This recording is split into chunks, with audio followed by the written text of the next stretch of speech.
સુરતમાં જિલ્લામાં મેઘરાજાની ધમાકેદાર બેટિંગ આજે જોવા મળી। સાર્વત્રિક વરસાદ આજે સુરતમાં નોંધાયો છે। બારડોલી પંથકની વાત કરીએ, વહેલી સવારથી જ અહીંયા વરસાદની શરૂઆત થઈ હતી। ધોધમાર વરસાદને પગલે ઠેર ઠેર પાણી પણ ભરાઈ ગયા હતા, જેના કારણે વાહન ચાલકો થોડા પરેશાન થયા।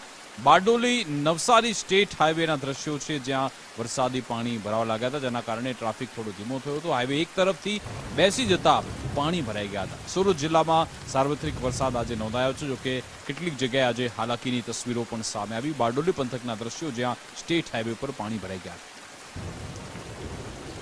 વહેલી સવારથી જ સુરત જિલ્લામાં ધોધમાર વરસાદ વરસી રહ્યો છે, ત્યારે બારડોલીમાં જળબંબાકાર જેવી પરિસ્થિતિનું નિર્માણ છે તે થયું છે।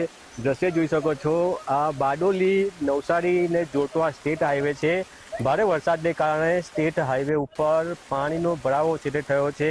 વરસાદી પાણી ભરાતા વાહન ચાલકો પણ મુશ્કેલીમાં મુકાયા છે। વાહન ચાલકો જે પાણીમાંથી વાહન ચલાવવા માટે મજબૂર બન્યા છે। જીવના જોખમે વાહન ચાલકો જે આ રસ્તો છે તે પસાર કરી રહ્યા છે।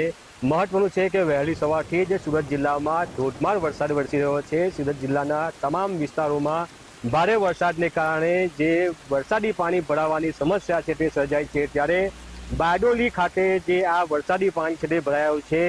બારડોલી અને નવસારીને જોડતો આ સ્ટેટ હાઈવે છે। સ્ટેટ હાઈવે ઉપર વરસાદી પાણી ભરાતા વાહન ચાલકો હેરાન પરેશાન થઈ રહ્યા છે। હાલ પણ સુરત જિલ્લામાં વરસાદ છે તે વરસી રહ્યો છે। વરસાદ વરસતા જે જળ સ્તર છે તે પણ વધી રહ્યા છે, ત્યારે જે મુખ્ય માર્ગો ઉપર પાણી ભરાતા ક્યાંક ને ક્યાંક સ્થાનિકો પરેશાન થઈ રહ્યા છે। ત્યારે હજુ પણ હવામાન વિભાગ દ્વારા દક્ષિણ ગુજરાતમાં ભારે વરસાદની આગાહી કરવામાં આવી છે, ત્યારે ભારે વરસાદને કારણે વરસાદી પાણી ભરાતા લોકો હેરાન પરેશાન થઈ રહ્યા છે। ઉદય જાદવ, ગુજરાત।